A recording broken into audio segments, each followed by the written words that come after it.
বহিষ্কারকারী হবো, আর নামাজ পড়ে বহিষ্কারকারী হয়ে যাবো। এজন্য আল্লাহ তাআলা বলেছেন ফাওয়াইলুল লিল মুসাল্লিন, ওইসব মুসল্লিরা ধ্বংস, ওইসব মুসল্লিরা ধ্বংস। কারা ধ্বংস? কারা ধ্বংস? এরপর আল্লাহ বলতেছেন আল্লাযীনা হুম আন সালাতিহিম সাহুন, যারা নামাজের মধ্যে গাফলতি করে, যারা নামাজ পড়ে কিন্তু নামাজের মধ্যে ধ্যান খেয়াল থাকে না, নামাজের মধ্যে খুশুর থাকে না, নামাজের মধ্যে তাদের রোগটাও কাজ করে, তারাও ধ্বংস। ওই মুসলিমরা ধ্বংস হয়ে যাবে, তারা প্রধান আগুনের মধ্যে জ্বলবে। এবার বুঝেন নামাজ পড়েও কিছু মানুষ জাহান্নামে যাবে। তারা হলো যারা নামাজ পড়েছে কিন্তু নামাজের মধ্যে কোনো মন ছিল না, নামাজের মধ্যে কোনো মন ছিল না, নামাজের মধ্যে পশুদ্ধ ছিল না, নামাজের মধ্যে কোনো একাগ্র ছিল না, আল্লাহকে দেখার জন্য ছিল না, মানুষকে দেখার জন্য ছিল, মানুষকে দেখানো ছিল, তারা নামাজ করেছে। ওই মুসলিমরা ধ্বংস। এখন আমরা মনে করেন ওদের মুসলিমরা নামাজ পড়েন কিন্তু নামাজের মধ্যে ধ্যান খেয়াল নাই, নামাজ পড়তেছে, চিন্তা করতেছে ওই আমার একটা আমার ঘর, আমার কেন জমা হয়ে গেছে, দর্শক জমা করতে হবে, আমার কেন ছাগলের কে বেঁধেছে, এই চিন্তা যখন করে তখন তার নামাজ তার বাকি হয়ে যায়। আল্লাহ বলেন হে বান্দা তুমি নামাজের মধ্যে আসো, নামাজের ধ্যান খেলে আসো। যখন সেই বান্দা যখন নামাজের ধ্যান না আনে না, তখন আল্লাহ আবার বলেন ও বান্দা তোমার নামাজের মধ্যে ধ্যান খেলে আসো। বান্দা যখন আসে না আবার বলে বান্দা নামাজের মধ্যে ধ্যান খেলা নিয়ে আসো। এত যখন বান্দা আনে না তখন আল্লাহ তার নামাজকে তার মুখে চুলে না দেয়, নামাজের দরকার নাই, নামাজের দরকার নাই, নামাজ এই যখন বলে তখন সেই মসজিদে ধ্বংস হয়ে যায়। চেষ্টা করেন আমাদের এলাকার মুসলিমরা নামাজ পড়ে কিন্তু নামাজের নাই, নামাজ পড়ে কিন্তু নামাজ আল্লাহর জন্য পড়ে না, আল্লাহর জন্য পড়ে না, আল্লাহর জন্য পড়ে না, নামাজ পড়ে রূপ দেখানোর জন্য। অমুক রূপ আমাকে কি বলবে, নামাজি বলবে, এই যে নামাজি বলবে, নামাজি টাইটেল হওয়ার জন্য নামাজ পড়ে এই নামাজে কোনো কাজে আসবে না, কারণ নামাজ হতো একমাত্র রবের জন্য। আল্লাহ তাআলা সূরাতুল কাউসারের মধ্যে বলেছেন ফাসাল্লি লিরাব্বিকা ওয়ানহার, আমার নামাজ এবং কুরবানি করা একমাত্র আমার জন্য। নামাজ এবং কুরবানি করা আদেশ করেছেন একমাত্র রবের জন্য। এরপর আয়াতের মধ্যে বলেন ওয়াইন্না সলাতি ওয়া নুসুকি ওয়া মাহইয়ায়া ওয়া মামাতি লিল্লাহি রাব্বিল আলামিন। আল্লাহ তাআলা বলেন আমার নামাজ, আমার কুরবানি, আমার জীবন, আমার মরণ একমাত্র রবের জন্য। আমার নামাজ পড়তে হবে একমাত্র রবের জন্য। যদি মনে করি যে আমি এক জায়গায় বেড়াতে গিয়েছি নতুন শ্বশুর বাড়ি, সেখানে গিয়ে নামাজ মানুষকে দেখাতে হবে না, নামাজ পড়েন, এই নামাজ আমার কোনো কাজে আসবে না, নামাজ কোনো কাজে আসবে না। এক জায়গায় বেড়াতে গেলাম, নতুন জায়গাতে গেলাম, মসজিদে নামাজ যায় না, বাড়িতে থাকলে এখন নতুন বেমারি হয়েছে, মসজিদে না গেলে বলবে কেমন জায়গার মধ্যে বিয়ে পড়াইলাম, কেমন জায়গার মধ্যে বিয়ে গেলাম যে নামাজ পড়ে না। এই যে একটা মানুষ খারাপ বলবে যে নামাজ পড়ি, এই নামাজে আমার কোনো কাজে আসবে না। তো নামাজ পড়তেই হয়, তাহলে একমাত্র আমার আল্লাহর জন্য পড়বো, আমার আল্লাহকে বসে পড়ার জন্য পড়বো। আমি গোসল করি, নামাজ পড়ি,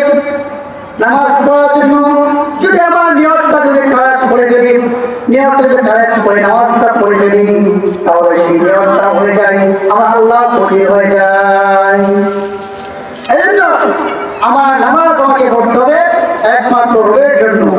আর যদি দুনিয়ার রূপকে দেখার জন্য নামাজ পড়া করি তাহলে সেই নামাজ আমার খুব কাজে আসবে না, সেই নামাজ আমাকে জাহান্নামে নিয়ে যাবে। আমি সেই মুসল্লি, আমি মুসল্লি, আমি মুসল্লি, আমাকে আল্লাহ তাআলা আমার জাহান্নামে নিয়ে যাবে। এজন্য নামাজ পড়তে হবে।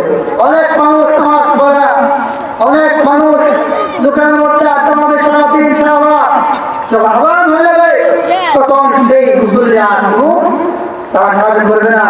আযান যখন মুসল্লি কাজের মধ্যে ঢুকবে তখন প্রবর্তিত হবে তার প্রথম আযানটা পড়াতেই একজন মুসলমানের কাজ হলো মসজিদে গিয়া আল্লাহর কুতুবে পায়ে সাজদা করা। কিন্তু আফসোসের বিষয় হচ্ছে যদি দোকানের মধ্যে শত শত মানুষ হয়, 100 মানুষ হয়, তাহলে মসজিদের মধ্যে মানুষ মাত্র 4-5 জন মুসল্লি হবে। আফসোসের বিষয় আমরা মুসলমান দাবি করি, আমরা মুসলমানের চেয়ে প্রথম যে কাজ ঈমান আনার পরে মুসলমান হওয়ার পরে যে কাজ, সেই কাজ প্রথম কাজ আমরা করি না, নামাজটা আমরা পড়ি না। একজন বেদিন, একজন বেঈমান যখন ঈমান আনে, ঈমান আনার পরে তার প্রথম কাজ হচ্ছে তাকে নামাজ পড়া, নামাজ পড়তে হবে। সেই কাজ না করে আমরা দোকানের মধ্যে চা খাই, দোকানের মধ্যে টিভি দেখি, সিডি দেখি, অশ্লীল গান বাজনা দেখি, অশ্লীল ভিডিও দেখি, বাজারের মধ্যে ঘোরাফেরা করি, মসজিদে আযান দিয়ে দেয়, তখন সেই মুয়াজ্জিনের ডাকে আমরা সাড়া না দিয়ে আমাদের আড্ডা দিতেছি, কাজ করতেছি, আমাদের কাজ করতেছি, কিন্তু নামাজ কোন দিক দিয়ে আযান দিয়েছে, কোন দিক নামাজ এসেছে আমাদের কোন খেয়াল নাই। অথচ আমরা মুসলমান, এই মুসলমানরা আমাদের কাজে আসবে না, কোন কাজে আসবে না।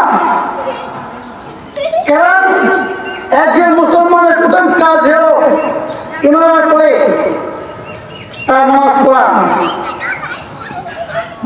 ইসলামের মধ্যে ইসলামের মূল ভিত্তি হলো 5টা।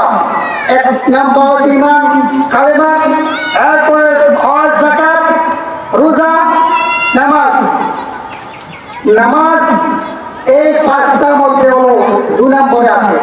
এই 5টার কোণার মধ্যে যখন আপনার 4 কোণার মধ্যে একটা ঘর বানাতে যেরকম 4টা 5টা কোণা লাগে, 4টা কোণা লাগে, পিলার লাগে, এই পিলারের মধ্যে একটা শর্ট হয়, কম হয়, তাহলে ঘরটা যেরকম অপূর্ণতা পায়, ঠিক তেমনি ভাবে এই 5টা স্তম্ভের মধ্যে একটা কম থাকলে ইসলাম পরিপূর্ণ না।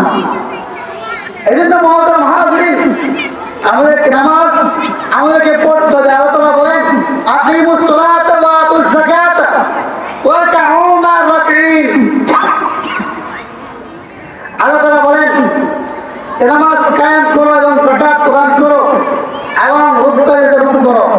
তার মানে আল্লাহ আদেশ করেছেন নামাজ প্রতিষ্ঠিত করা, কায়েম করা এবং যাকাত প্রদান করা এবং যারা রুকু করে জামাত করে জামাত হাতে নামাজ আদায় করা।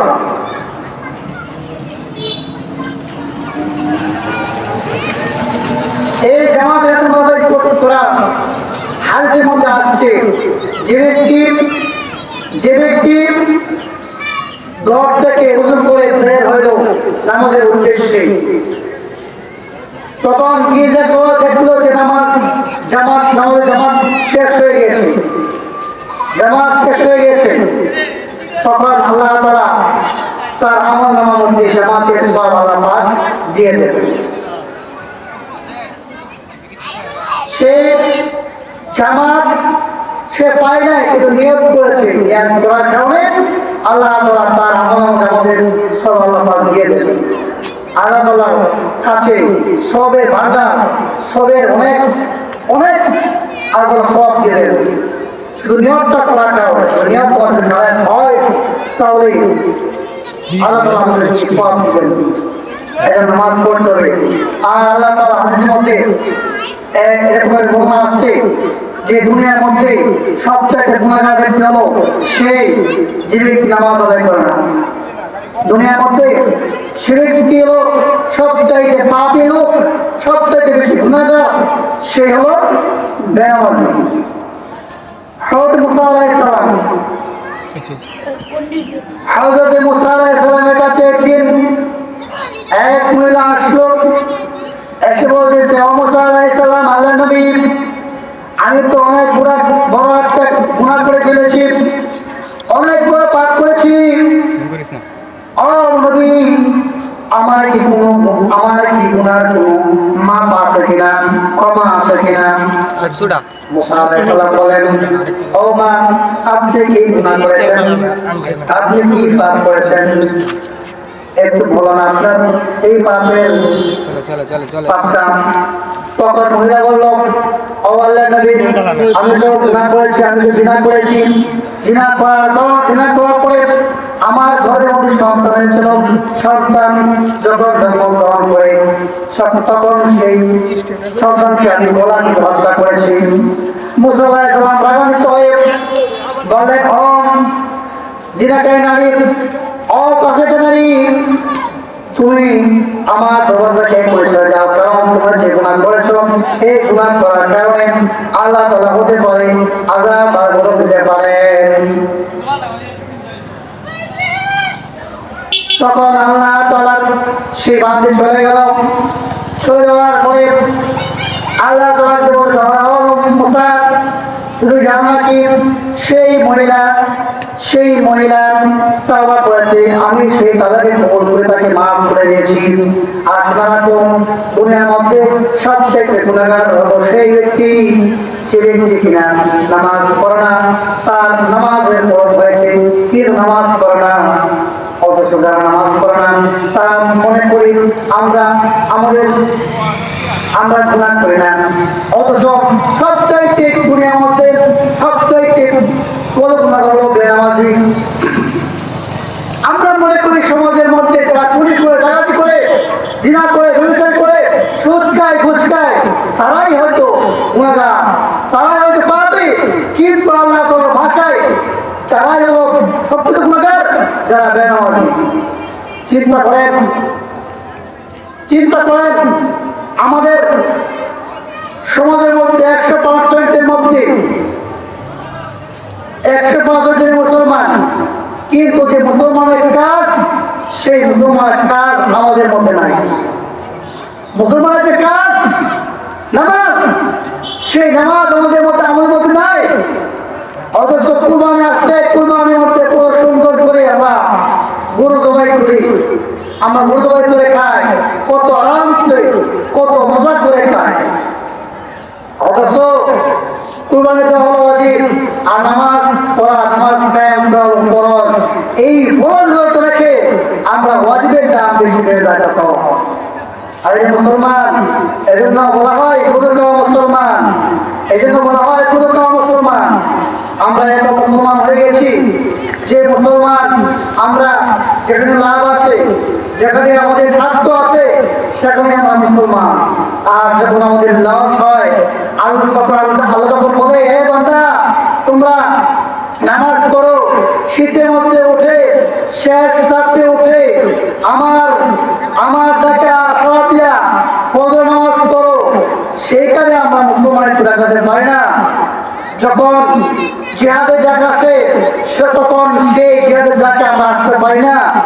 যখন আল্লাহ বলে, হে বান্দারা, তোমরা আমার আল্লাহর ব্যয় করো, আল্লাহর ঘরে মসজিদে দান করো, মাদ্রাসার মধ্যে দান করো, তখন আমার সেই মুসলমান পাবে না। আমরা এরকম মুসলমান যেখানে আমার নাম, যেখানে আমরা পাবো, সেখানে আমরা দৌড়ে যাই। এত আমাদের নামাজ পড়া লাগবে। এই জাহান্নামের আগুন বড় কঠিন, জাহান্নামের আগুন বড় কঠিন, জাহান্নামের আগুন বড় কঠিন। এই জাহান্নামের আল্লাহ যখন ফিরে দেবে তখন আমার কি অবস্থা হয়ে যাবে।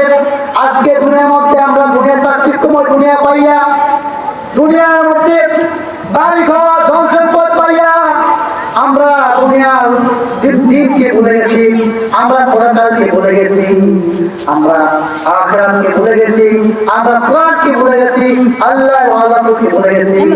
অথচ আমরা মুসলমানের পরের দরকার সে পরের এমন মধ্যে নাই। মুসলমান হয়েছি কিন্তু নবীর আদর্শ মধ্যে নাই, নবীর আদর্শ মধ্যে নাই, নবীর আদর্শ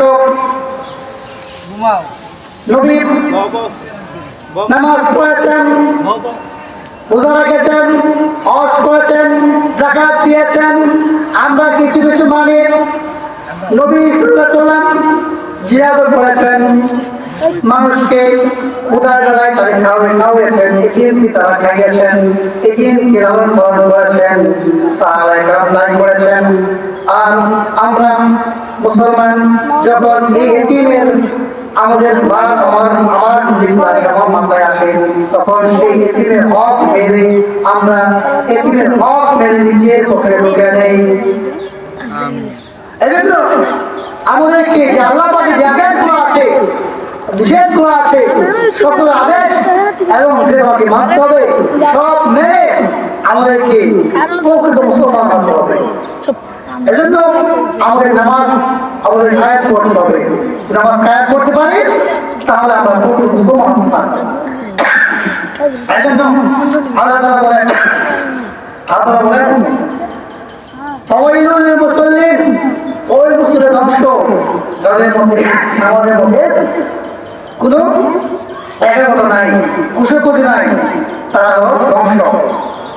এরপর বলেন আল্লাযীনা হুম আন সালাতিহিম সাহুন, যারা নামাজের মধ্যে, আল্লাযীনা হুম ইরাউন, যারা ভালো কাজ করে লোক দেখানোর জন্য, যারা ভালো কাজ দান খয়রাত করে লোক দেখানোর জন্য, তারা হলো ধ্বংস। তাদের দান খয়রাত আল্লাহ তোমার কবুল হবে না। কারণ আল্লাহর খুশি পড়ে যদি 1 টাকা আপনি দান করেন মসজিদের মাদ্রাসায় ভালো কাজে, তাহলে সে দানটা আল্লাহ তাআলা দ্বিগুণ করে দেবেন।